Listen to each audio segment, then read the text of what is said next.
अगर मैं आपसे बात करता हूँ आपके पापा के चाचा, आपके चाचा आपसे जनरेशन में क्या होंगे? उम्र की बात मैं नहीं कर रहा हूँ, उम्र में बड़ा आपका भाई भी होगा, तो ऐसा नहीं है कि वो ऊपर लिख दिया जाएगा। मैं जनरेशन की बात कर रहा हूँ, समझ गए ना? अगर आपके चाचा को लिखना है तो मैं यहीं पे लिख दूं, क्या सही है? कौन कह रहा है सही है? कौन कौन कह रहा है सही है? तो ध्यान रखिएगा, क्योंकि आपके पापा किस जनरेशन के हैं और आपके चाचा किस जनरेशन के हैं? पापा के जनरेशन के। तो वो अगर आप देखोगे तो ये आपके चाचा हो जाएंगे। समझ में आया कि नहीं है? जनरेशन में बड़े हैं तो कहां लिखे जाएंगे? और अगर हम मान लीजिए गलती से आपकी शादी हो गई हमारी तरह, ठीक है, गलती से शादी हो गई आपकी, ठीक, और अगर जो यंगर जनरेशन, जो अगला जनरेशन आ रहा है, वो नीचे रहेगा कि ऊपर? कहाँ रहेगा? नीचे रहेगा। आपसे समझ में आया कि नहीं आया? तो एक पीढ़ी का अंतर ये आया और एक पीढ़ी का अंतर ये आया। एक जनरेशन का गैप यहाँ पर है और एक जनरेशन का गैप यहाँ पर है। कितने लोग समझ पाए इस चीज को? समझ गए हो ना? एक चीज और देखना लगेगा, अगर आप हैं, आपकी शादी हो रही है, चलिए शादी नहीं कराते हैं अभी, बड़ा जल्दी है शादी की। आप हैं, आपके पापा हो गए और पापा की शादी जो हुई रही होगी मम्मी से हुई होगी, है ना? और पति और पत्नी के बीच में अगर रिश्ते को दर्शाना है तो डबल डॉट लगता है, मैंने कल ही बता रखा था आप लोगों को। तो ये कौन हो जाएगा? मम्मी हो गई या माँ हो गई। मम्मी की बहन कौन होती है? मौसी होती है। और मम्मी का भाई कौन होता है? मामा होता है। समझ में आया? ठीक है, आगे। पापा के भाई कौन होते हैं? ताऊ होते हैं। ताऊ, बड़े पापा को ताऊ कहते हैं, ठीक है। अगर मैं आपको बात करूं, पापा की बहन कौन होती है? बुआ हो गई। समझ में आया नहीं आया? पक्का ना? अगर बुआ का बेटा होगा, बुआ का बेटा, अगर आपको डिनोट कर इस यहाँ पे दिखाना है कि बुआ का बेटा, तो बुआ का बेटा आपका रिश्ते में क्या होगा? तो वो बताइए, बुआ का बेटा नीचे रहेगा कि ऊपर? नीचे रहेगा। तो आप ही के जनरेशन में आया कि नहीं आया? पक्का ना? ठीक है, कोई दिक्कत तो नहीं है। अगर मैं कह रहा हूँ ताऊ, मतलब आपके चाचा हो गए या बड़े पापा हो गए, उनका बेटा आपकी भी जनरेशन में आएगा कि नहीं आएगा? पक्का ना? आपके मम्मी, मतलब आपके मम्मी का बेटा या बेटी आपकी के जनरेशन में आएंगे कि नहीं आएंगे? आपके मौसी के बेटा या बेटी आपकी के जनरेशन में आएंगे कि नहीं आएंगे? और आपके मामा का बेटा या बेटी आपके जनरेशन में आएंगे कि नहीं आएंगे? कितने लोग समझ गए ये बात? पक्का ना? अगर मैं आपसे कहता हूं कि आपके बुआ का बेटे का बेटा क्या आपके जनरेशन में होगा? आपके ताऊ के बेटे का बेटा क्या होगा? आपकी जनरेशन में होगा। आपका बेटा या बेटी आपके जनरेशन में होगा। वो क्या होगा? नीचे तो देख रहे हो ना, फैमिली ट्री बन रही है। ऐसे ही आपका क्या होगा? इस वाले का होगा, इनका बेटा या बेटी आपके बेटे की जनरेशन के होंगे, इनके बेटे या बेटी इनके जनरेशन के होंगे, इनके बेटा या बेटी इनके जनरेशन के होंगे। समझ गए नहीं समझ गए? पक्का ना? आगे देखिए, जैसे मैंने कहा एक बेटा है बी का, ठीक है। अगर मैंने कहा एम पिता है एन का, यल बुआ है के का, यक्स मामा है वाई का। चलिए चारों का फैमिली ट्री बनाइए, तो चारों का फैमिली ट्री बनाइए, फैमिली ट्री बनाइए। ए बेटा है बी का, फैमिली ट्री बनाओ। क्या हुआ? ए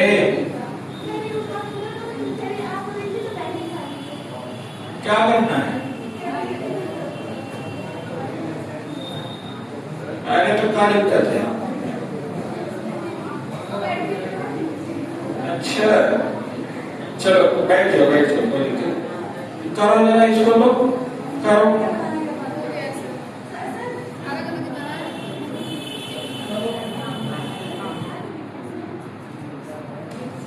मैं देख रहा हूं सबको। सर मैं देख रहा हूं, ठीक है। अरे तो एक के में रिश्ता नहीं बनाना है, अलग अलग है। एक ही में रिश्ता नहीं है, सबका अलग अलग रिश्ता है, ठीक है।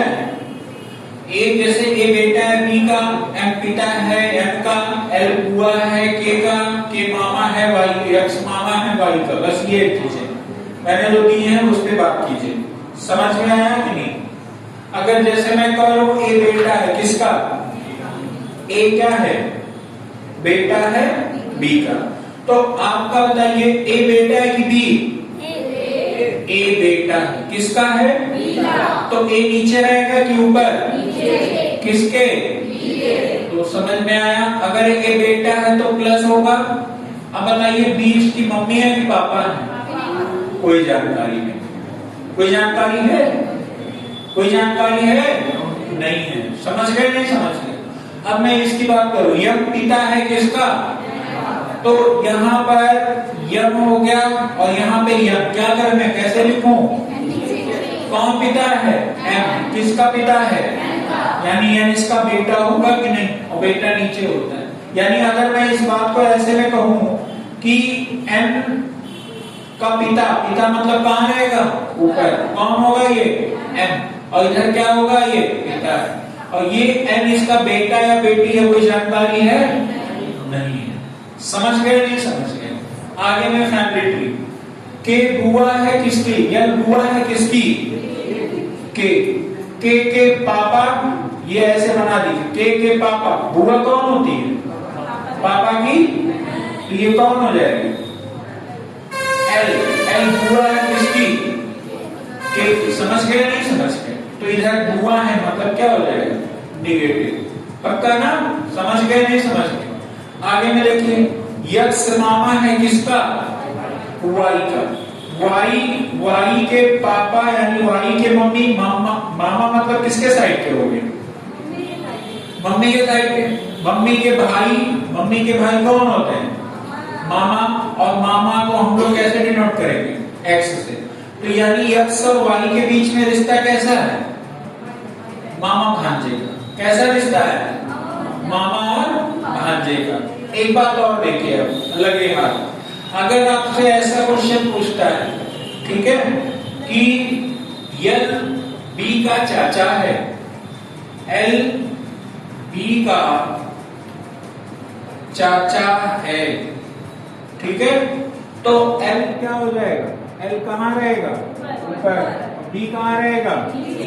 और एल चाचा है तो प्लस हो जाएगा। समझ गए? तो अगर इतने में कंफर्म नहीं होता है तो यहाँ पे पिता का स्थान रखिए, ऐसे ही फादर लिख दीजिए। कोई दिक्कत है? नहीं ना?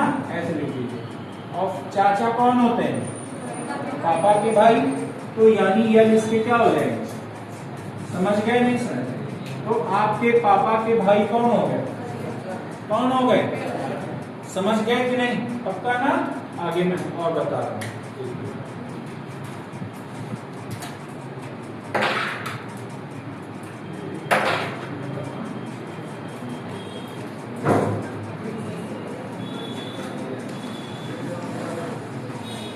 हमारी आवाज जा रही है?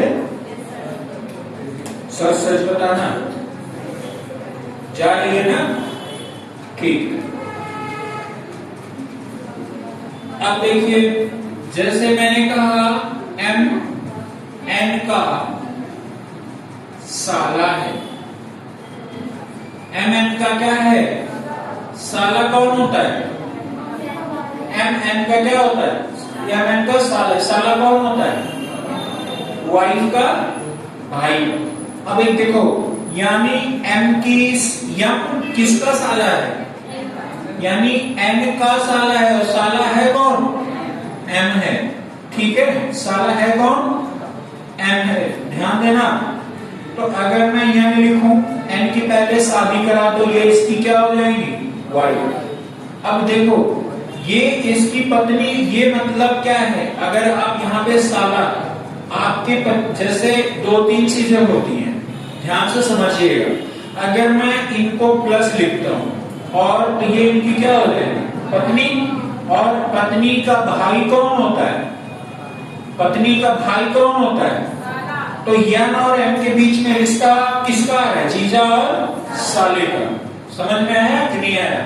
अब यहाँ पर एक चीज देखना, अगर मैं आपको यहाँ पर कहता हूं ये एन है और ये निगेटिव हो गया और यहाँ पे इसकी शादी डब्ल्यू से हुई, ये पॉजिटिव है। समझ में आया? अच्छा एक बात बताओ, जैसे अगर इनका भाई है, एन का भाई है, एन का भाई मान लीजिए पी है, एन का भाई कौन हो गया? पी हो गया। तो बताइए ये वाइफ जो है, एन की वाइफ, इनको क्या बोलेंगे? क्या बोलेंगी? देवर बोलेंगे। क्या बोलेंगी? मतलब ऐसे पति के भाई को देवर, पत्नी के भाई को क्या कहा जाता है? समझ गए कि नहीं? पति के भाई को क्या कहा जाता है? पति के भाई को क्या कहा जाता है? देवर। और पत्नी के भाई को क्या कहते हैं? समझ में आया कि नहीं आया? पति के भाई को देवर और पत्नी के भाई को क्या कहा जाता है? साला। समझ गए कि नहीं समझ गए? ठीक है, अब ध्यान दीजिएगा, मैंने कहा यक्स वाई का भांजा है। क्या है? भांजा है। यक्स किसका भांजा है? वाई का। तो भांजा कौन होता है? बहन का बेटा। बहन का बेटा होता है ना। तो वाई की कोई सिस्टर हो गई, सपोज माइनस एस कर दिया मैंने, सिस्टर हो गई। और ये एक्स वाई इसका भाई है, कोई पता है? कोई जानकारी नहीं है। इसका बेटा, अगर इसके बेटे की बात होगी तो फैमिली ट्री नीचे आएगी कि ऊपर जाएगी? और यहाँ पे क्या आ जाएगा? वाई, सॉरी यक्स है। और ये भांजा है तो यानी क्या रहेगा? प्लस। अगर भांजी होता तो क्या होता? समझ गए कि नहीं समझ गए? कोई दिक्कत तो नहीं है यहाँ तक में? क्यों कोई दिक्कत नहीं है ना? एक बात फिर देखिएगा, अभी बहुत सारे क्वेश्चंस मिलेंगे, परेशान बिल्कुल मत होना, ठीक है? अभी बहुतों क्वेश्चंस मिलेंगे, आप एक बार इसको समझे रहना। क्वेश्चंस मैं अभी कराऊंगा, लेकिन आप इसके पहली स्ट्रक्चर को समझ लीजिए, फैमिली ट्री बनाना आ जाए आपको। अब यहाँ पर आप अपने आप को रखिए, आपकी शादी हो गई, ये आपकी पत्नी है, ठीक है? ध्यान दीजिए, ये आप और ये पति है। पति के ये भाई हैं, पति के भाई, ये इनको क्या बोलेंगे? देवर। और ये इनको क्या बोलेंगे? क्या बोलेंगे? ध्यान दीजिएगा, सारी चीजें जो मैं रिश्ते यहां पर लिख दे रहा हूं, ठीक है? क्या हो जाएंगी? भाभी। देखना, पति की बहन और बहन का पति, ठीक है? पत्नी की बहन, ठीक है? इनका पति। देखना, अब आपके इनसे अगर देखा जाए, इनसे कैसा रिश्ता होगा? कैसा रिश्ता होगा? साली का। समझ में आया कि नहीं आया? कैसा रिश्ता होगा? अगर आपके पति से इनसे रिश्ते की बात करें तो कैसा रिश्ता होगा?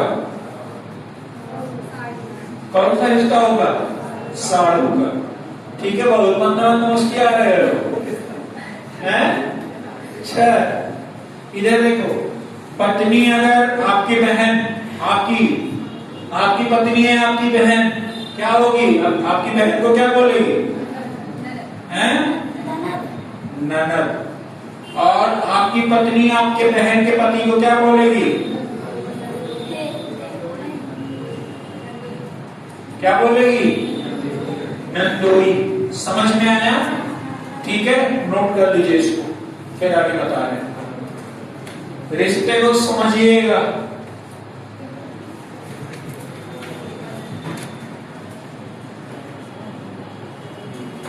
कौन किसको क्या बोलेगा इस पे भी जरा गौर कीजिएगा, नहीं पता चले साधु को साला बोल रहे हैं, है ना।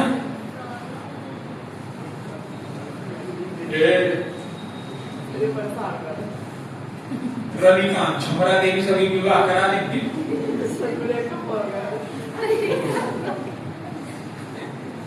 ब्रेकअप हो गया।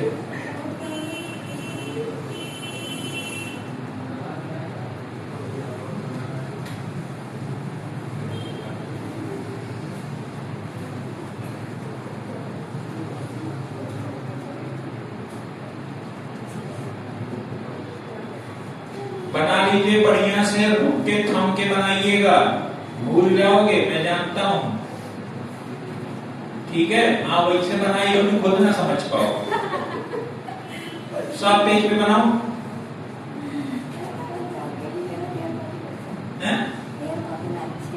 फेर कॉपी में कुछ नहीं, जब यहाँ ठीक से लिखवे नहीं करोगे तो फेर कॉपी का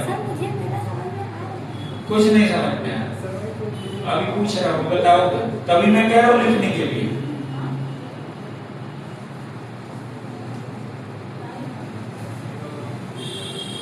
बड़े भाग मानस तन पावा, आधा उमर पढ़े कमावा।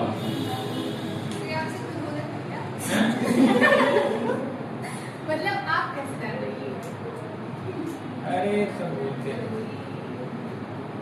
जैसे एक बार हम जा रहे थे ट्रेन में, हमको सुल्तानपुर के हमारे कुछ भाई लोग मिल गए, तो बीच में मजिस्ट्रेट चेकिंग हो रही थी ट्रेन से। मैं पहले आप लोगों को बता दूं, मैं प्रयागराज में जाना करता था, ठीक है।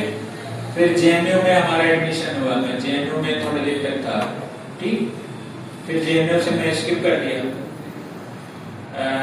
अच्छा एक बात और बता दें, मैं बीएचयू में भी था, मैं एंट्रेंस दिया था, बीएचयू में हो गया था, ईयू में दिया था, ईयू में भी था, और जेएनयू में मतलब पोस्ट ग्रेजुएट के लिए मैं जेएनयू में एडमिशन को दिया था एंट्रेंस। फिर उधर गए, हमको मेरा कोर सब्जेक्ट मिला नहीं तो मैं छोड़ दी चला। बीएचयू में भी मुझे बीएससी ऑनर्स का वो मिला था, है ना। तो स्कूलिंग वगैरह जैसे मैं शुरू से टैलेंटेड तो नहीं, लेकिन हार्ड वर्कर था, ठीक। मैं मेहनत करता रहता, आज भी करता रहता हूँ, है ना। कोई टैलेंट वैलेंट नहीं है भैया हमारे अंदर, बस हार्ड वर्कर हूँ, मेहनत करता हूँ तो बता दे जाता हूँ, कुछ चीजें हो जाती है ना।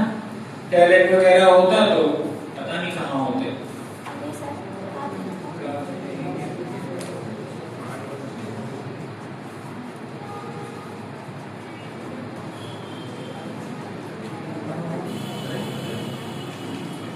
तो देखिए, जब हम एंट्रेंस देते थे ना, तो उस समय पेपर वगैरह बहुत कुछ समझ नहीं आता था, लेकिन क्या था कि रेगुलर बेसिस पे हम स्कूल ज्वाइन किए थे।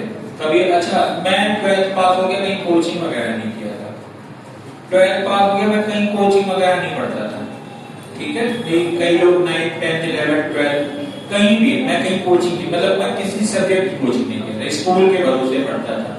और हमारे घर पे क्या है कि मम्मी पापा ऐसा नहीं है एजुकेटेड नहीं है, लेकिन हम सीबीएसई बोर्ड से पढ़ते थे, तो हमारे मम्मी पापा गांव वाला वही प्राइमरी विद्यालय वाले पढ़े थे, फिर बाद में मम्मी हमारी महिला से पढ़ी।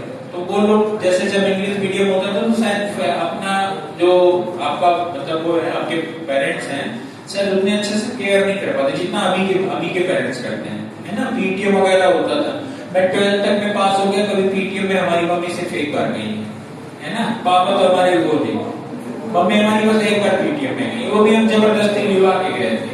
पीटीएम कॉपियों पे दिखाने लाना होता था तो लेके आते थे घर पे, सिग्नेचर उग्नेचर कर देते थे, है ना। मैं बताया ना कि मैं हार्ड वर्कर था, ठीक है, लेबोरियस टाइप का, मेहनती, ये मतलब पढ़ना है बस नौकरी लेनी है, तो यही चलता था दिमाग में। तो जब चीजें पढ़ते थे तो मैं शुरू में जब मैथ्स पढ़ना चालू किया, क्योंकि मैं बायोलॉजी बैकग्राउंड से पढ़ा, तो जब मैं मैथ्स पढ़ना चालू किया, रीजनिंग को पढ़ना चालू किया, तो मुझे एक चीज समझ में आया कि मैं जो पढ़ा हूँ वो मैंने छोड़ दिया है। बायोलॉजी मतलब कोर था, अभी फाइलम वगैरह के बारे में तो कुछ चीजें बहुत लंबा टाइम हो गया छूट गया, और थोड़ा सा जीएस वगैरह पढ़ते हैं तो जीएस के पोर्शन में आपका ये रहता है फाइलम, मतलब उसमें हम लोग बायोलॉजी वगैरह पढ़ते हैं, जूलॉजी, बॉटनी, है ना। जैसे यूकैरियोटिक, प्रोकैरियोटिक, ये सब होता है, हार्ट के चैम्बर हो गए, है मतलब टिश्यू सेल ये सब, जैसे क्या होता है ना बेसिक आइडिया है, 12th हमने यही बायोलॉजी से पढ़ा। जब मैं मैथ्स पढ़ने जाता था तो बहुत मेहनत करना पड़ता था हमको। मैं सही बताऊं, मैं जो प्रॉब्लम मैं फेस करता हूँ मैथ्स और रीजनिंग को लेकर, क्योंकि बैकग्राउंड हम लोगों का क्या था कि हम लोग स्कूल में पढ़ते थे, स्कूल में जो काम मिलता था हिंदी का रहता था, इंग्लिश का रहता था, कभी कंपटीशन वगैरह होता नहीं था। मैं प्रैक्टिकल बात अभी का भी रिलेट कर रहा हूँ, क्योंकि मैं एक दो संस्थानों से भी जुड़ा हूँ, तो मैं फील कर पाता हूँ आपके बच्चों का और तब के बच्चों का, है ना। उस टाइम पे हम लोगों के पास में आज के टाइम के जैसे एआई नहीं हुआ करता था, है ना। हम लोग का वाइवा होता था मैथ्स का, जैसे 100 क्वेश्चन आता था, 100 नंबर का आता था, तो 20 नंबर का वाइवा वगैरह हुआ करता था। तो जब मैथ्स पढ़ते थे, रीजनिंग तो मैं जानता ही नहीं था रीजनिंग होता क्या है। जब गए यहाँ से तो पता चला रक्त संबंध ऐसे है। और जब मैं एडमिशन लिया इलाहाबाद में 10 तक कैरियर कोचिंग करके था, वहाँ एडमिशन लिया, तो मैं जब गया तो लगभग 2000 बच्चों का बैच चलता था और सीट नंबर अलॉट होता था, तो 517वीं सीट नंबर हमारी अलॉट हुई थी। सही बताऊं तो मैं 2000 लोगों के बीच में हमको समझ ही नहीं आता था। गाँव मतलब एक यहाँ बस्ती से लड़का गया इलाहाबाद, हमको समझ नहीं आता। मैथ्स वगैरह आते थे, यही फ्रैक्शन रक्षण पता नहीं करके बता के चले जाते थे, हमको समझ नहीं आता था, है ना। जितना हम आप लोगों को समझाते हैं इतना नहीं समझाते थे। फिर क्योंकि देखो मैथ्स बैकग्राउंड है नहीं हमारा, हम समझ सकते हैं कि आपकी परेशानियां कहाँ पर है। और यहाँ पर 2-4 को छोड़ दिया जाए तो मैथ्स को लेकर, रीजनिंग को लेकर, हर सब्जेक्ट को लेकर सबको परेशानी होगा, और खासकर मैथ्स को लेकर तो परेशानी होगा ही होगा, है ना। जिनका कोर सब्जेक्ट नहीं होता है मैथ्स को लेकर, उनकी परेशानियां होती हैं। अच्छा, उनको क्या होता है ना कि जब मैथ्स पढ़ते हैं तो एक तो मतलब जैसे अगर फार्मूले बेस पर आ गए तब तो लगा ले जाओगे, मैंने फार्मूला बताया तो आप लगा ले जाओगे। क्योंकि आप जब पढ़ते हो तो आपको मैथ्स की जो बेसिक नॉलेज होती है वो है, आप उसको रिलेट कैसे करोगे। पढ़ तो लिए, मैं कह रहा हूँ 5 बार पढ़ लो। अगर 5 बार पढ़ने के बाद में भी आपको नहीं आ रहा है तो कहीं ना कहीं मतलब बेसिक नॉलेज आपकी अभी कम है, मतलब बेसिक नॉलेज में कहीं ना कहीं लैग कर रहे हो आप, है ना। कि जो बेसिक लर्निंग है, जो शुरू का प्रोसेस है, वो आपने अच्छे से सीखा नहीं। जैसे मैंने अब आ जाता था 10% बढ़ा दे रहे हैं, अब 10% बढ़ा देने का मतलब तो हमको यही नहीं होता था, हम 100 पे 10 बढ़ा देते थे, मतलब 100 रुपए में 10% बढ़ा देते थे, तो हम उसको 110 कर देते थे। तो मुझे मतलब ये प्रॉब्लम होता था कि मैं हमको यहाँ तक का खुद ही ये समझना पड़ा कि हमें 100% में से 10% बढ़ाना है। समझ में आया कि नहीं आया। जैसे आपने कहा कि 500 रुपए पे है, 20% आपको वो मिल गया फायदा, तो मैं 500 रुपए वो था, 20 रुपए फायदा था, मैं उसे जोड़ देता था 500 की। समझ नहीं था मैथ्स की जो बेसिक वाली जो समझ होती है वो समझ नहीं। अब धीरे धीरे क्योंकि हमारे साथ के जो बच्चे मतलब कई लोग बहुत अच्छे अच्छे पोस्ट में हैं, कई तो 2-3 तो इसमें IAS वगैरह है ना। हमारे साथ के एक सौमेंद्र सिंह है, अभी हरदोई के रहने वाले हैं, इस समय यहाँ कैट जानते हो, कैट मतलब एक एग्जाम होता है, वो एक कैट का होता है सेंट्रल एडमिनिस्ट्रेटिव ट्रिब्यूनल करके होता है, जो GST वगैरह का होता है। GST के सुपरिटेंडेंट है इसमें लखनऊ में। निरंकार जायसवाल था, है ना, एक आशुतोष प्रजापति था, बाल आशुतोष, इस समय ED है, वो एनफोर्समेंट डायरेक्टरेट में था वहां पे कोलकाता में, है ना। एक अखंड प्रताप सिंह था, वो इस समय IPS है ना, वहां पे मुंबई महाराष्ट्र में है। एक तो अभी रोहित करके नाम, तो रोहित यादव ही अभी उसकी पोस्टिंग नहीं थी, अयोध्या में थी, है ना। मतलब इन लोग के बीच में मैं, क्योंकि देखो मैं बताया ना मैं लेबोरियस टाइप का था, टैलेंट तो बढ़िया, जैसे अपने सब्जेक्ट की हमको बहुत अच्छी भी नॉलेज नहीं थी तो बहुत खराब भी नहीं थी, मतलब ओवरऑल कह सकते हैं ऑन एवरेज हमको था थोड़ा बहुत जानता है। लेकिन एक जो अच्छी नॉलेज वाला होता है उनसे कम्पीट करना हमारे बस की बात ऐसे नहीं होती, मेहनत बहुत करते, उनसे ज्यादा हम मेहनत करते थे, लेकिन फिर भी हमारा उनसे कम नंबर आता था। और मैं लगातार 2 सालों तक उनसे ज्यादा मेहनत किया, लेकिन फिर भी नंबर कम आता था। फिर हमने देखा कि हमारी कमियां कहाँ रह रही, मेरे पढ़ने के तरीके का गलत है हमको। मतलब मैं जाता था, मैं आपको बताऊं, मैं साइकिल से जाता था कोचिंग करने पे। उस टाइम पे जब मैं देखता था कि चला रहा हूँ साइकिल, तो हमारे दिमाग में यही चलता था, मतलब यहाँ तक कि मैं आपको बताऊं कि मैं खाना भी बनाता था तब भी बुक लेके पढ़ता रहता था, कि मतलब मैं उनसे ज्यादा निकल जाऊं। अच्छा, उन्हीं से कम्पीट नहीं करता था, क्योंकि मतलब क्या होता है ना, जब आपका 12th पास आउट होते हो, फर्स्ट ईयर सेकेंड ईयर में जब आप रहते हो ना, तो आपके अंदर पोटेंशियल बहुत होता है, मेहनत करने का जज्बा बहुत रहता है। उतनी मेहनत हमें सच बताऊं मैं अगर आज करना पड़ जाए तो मैं नहीं कर पाऊंगा। वो बहुत अच्छा होता है जब आप जिस टाइम पे हो अभी। मैं उस टाइम बताऊं कि कान में आप लोग जो ये रीड करते हो ना, जब पढ़ते वगैरह हो, जैसे मैं उस समय वोकैब वगैरह इंग्लिश वगैरह पढ़ता था। इंग्लिश देखो रीडिंग जो सीबीएसई बोर्ड का होता है उसकी रीडिंग अच्छी होती है, समझ अच्छी होती है, बट उसको नॉलेज नहीं होता है इंग्लिश का बहुत अच्छा। ग्रामर वगैरह बस मोटी मोटा जानकारी होता था कि हाँ सिंटैक्स होता है, ट्रांसफॉर्मेशन होता है, बट कैसे कैसे चेंज होता है वो नहीं होता। हाँ लिखना होता है तो मन से बना बना के लिख दिया जाता था, बट समझ ही नहीं था। ठीक है, समझ नहीं था। इंग्लिश का भी बहुत अच्छा नहीं था, मतलब मैथ्स का भी बहुत अच्छा समझ नहीं था। हम लोग जो पढ़ते थे, मतलब जो हिंदी पढ़ते थे, तो अनिवार्य संस्कृत एक सब्जेक्ट होता था 12th में, है ना। हिंदी में पढ़ते थे, जैसे उनका कोई आगे जीवन परिचय होता था, है ना। तो हम लोगों को अल्प प्राण, महाप्राण, सघोष, अघोष ये सब बहुत नहीं बताया गया था क्या आप लोगों को? अंतःक्षर ये सब क्या होता है, कुछ नहीं बताया गया। जब वहां गए तो सब कुछ नया था, है ना। और तब की बात में मैं रिलेट करके भी बता रहा हूँ। तब उस टाइम जब जाते थे तो इंग्लिश वगैरह का जो वोकैब होता था, जैसे वर्ड सब्स्टिट्यूशन हो गया, है ना, और इडियम्स हो गया, सिनोनिम्स एंटोनिम्स होता था।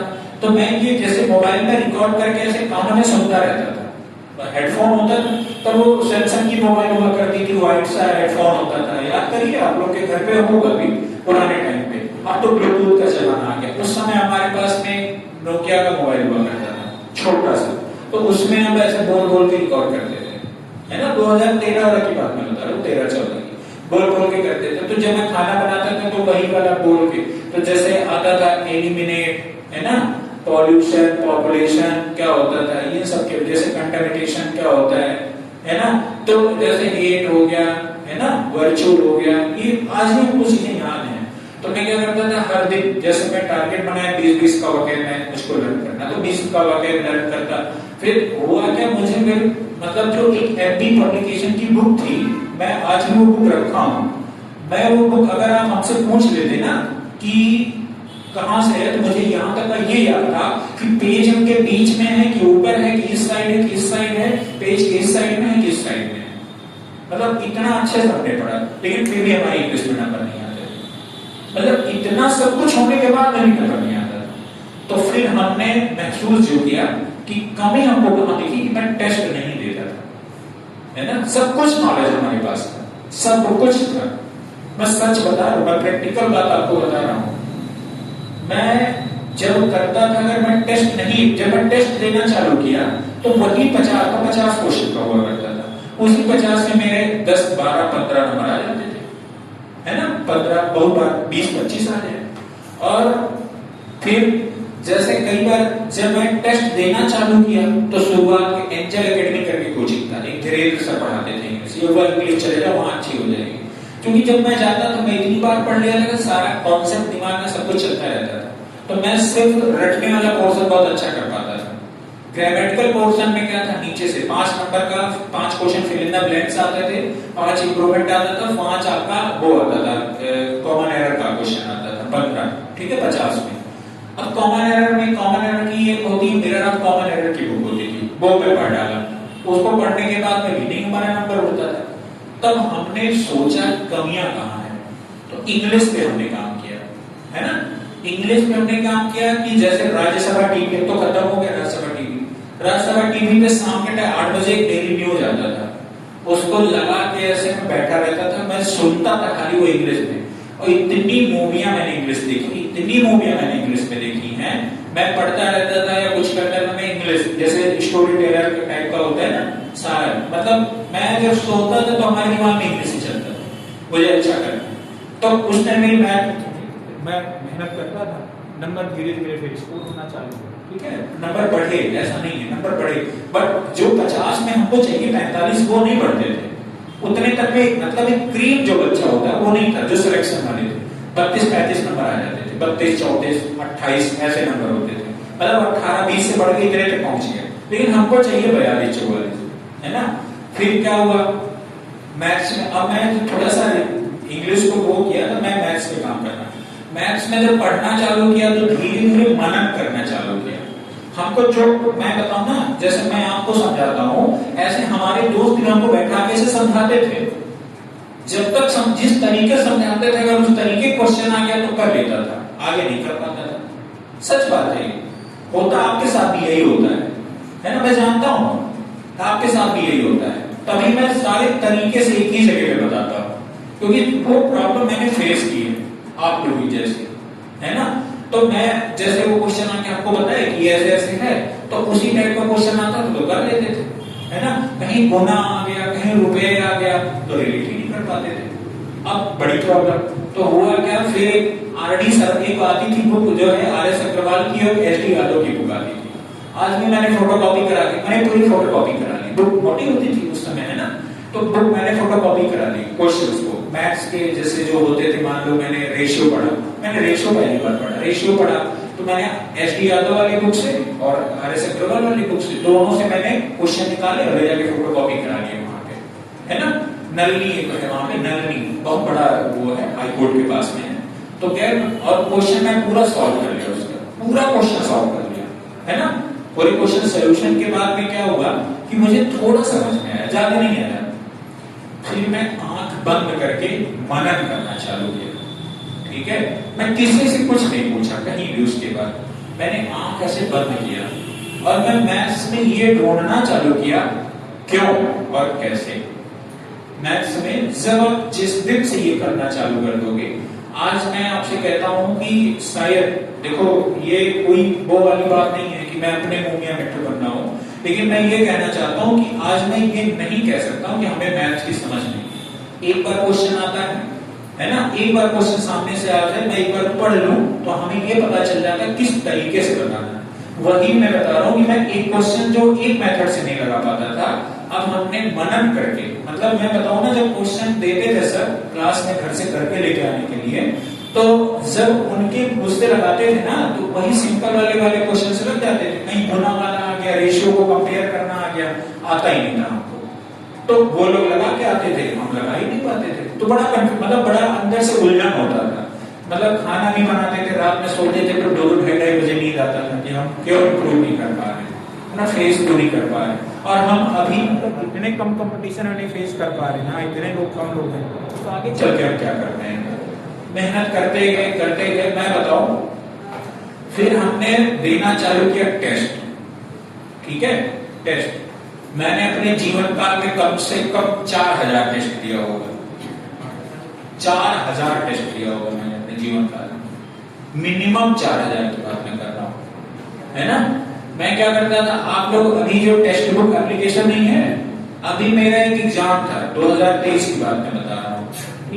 23 के एग्जाम में जब मैंने टेस्ट देना चालू किया, मैथ्स में 1400 टेस्ट पेपर थे उस समय, 1200 समथिंग थे, 1276।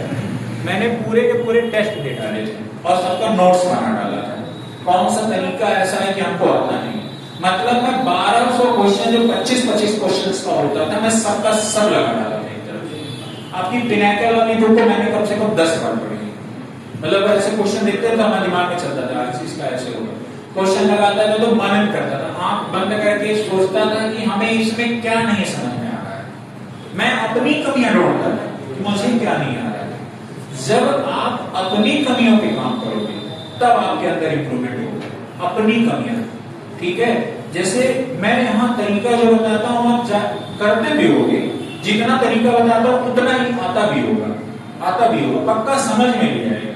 लेकिन जब आप जो क्वेश्चंस दिए जा रहे हैं उसको जाइए और उनमें कमियां अपनी कमियां आप उसमें ढूंढिए, क्यों नहीं कर पा रहे हो, है ना।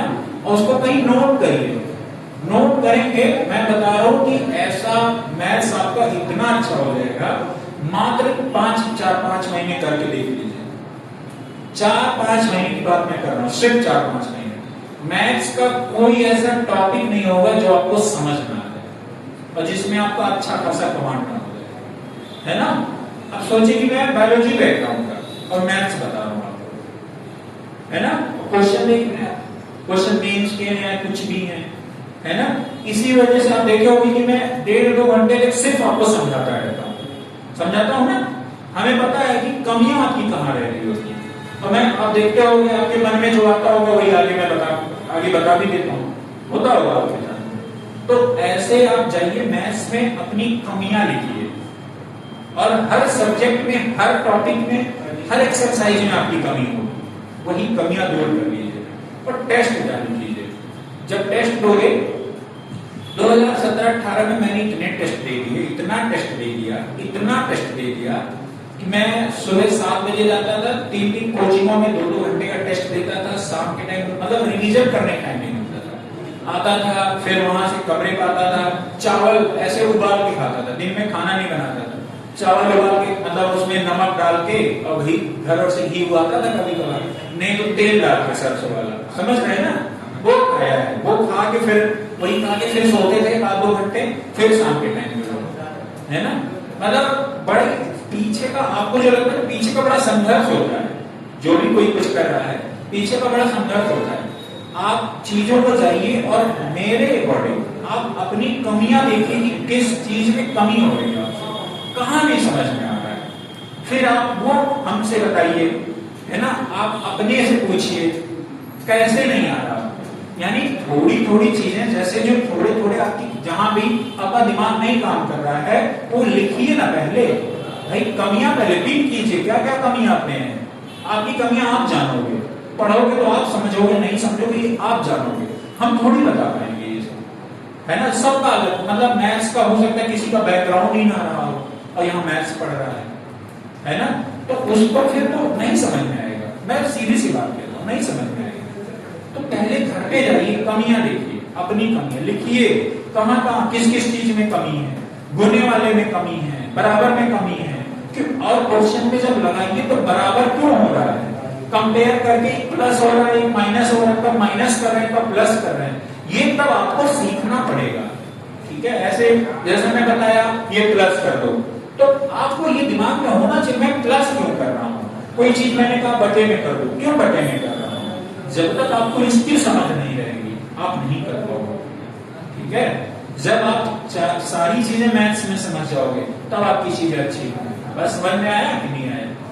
अब यही करते करते मैं 2019-20 में कोरोना के पहले 9 मार्च का हमारा पेपर था, सीजल का एग्जाम हुआ हमारा, और सीजल के एग्जाम में मैंने जो किया उसमें 100 क्वेश्चंस में 9 मार्च का फर्स्ट शिफ्ट था हमारा, आप उठा के देखेंगे अभी उसमें देगा 9 मार्च को फर्स्ट डे फर्स्ट शिफ्ट था, नहीं 3 मार्च था, 3 मार्च था, 3 मार्च था, फर्स्ट डे फर्स्ट शिफ्ट था।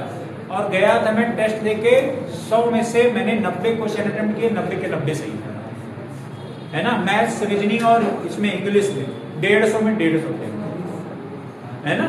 धीरे धीरे जैसे ये इम्प्रूवमेंट तुरंत नहीं होता है, काम करते रहिए, धीरे धीरे धीरे आपका एक टाइम ऐसा आएगा कि सारी चीजें बहुत अच्छी हो जाएगी, सारी चीजें बहुत अच्छी हो जाएगी, है ना। हाँ हुआ, वो उसके बाद हमारा फिर वहाँ तेलंगाना, वो तमिलनाडु CHSL में हुआ, ठीक है, वो में मैंने छोड़ दिया। फिर you Uttar Pradesh police constable उस समय 2019 में आया, उस समय फिर हमने छोड़ दिया, है ना। उस समय लगभग वही 24-25, 23-24, अभी तो हमारी एज में 30 है ना। मतलब देखो मेहनत से पीछे कभी नहीं भागती, अगर मेहनत से भागोगे पीछे ये समझ लो कि तो वही है, कुछ होने वाला नहीं। आप चाहे जिस फील्ड में जाओ, चाहे जिस फील्ड में जाओ, बिना मेहनत के आपका कहीं नहीं है, कुछ भी नहीं। मेहनत आपको हमेशा करते रहना चाहिए, ये बात ध्यान रखिए, ठीक है। आप जैसे मैथ्स वगैरह पढ़ रहे हो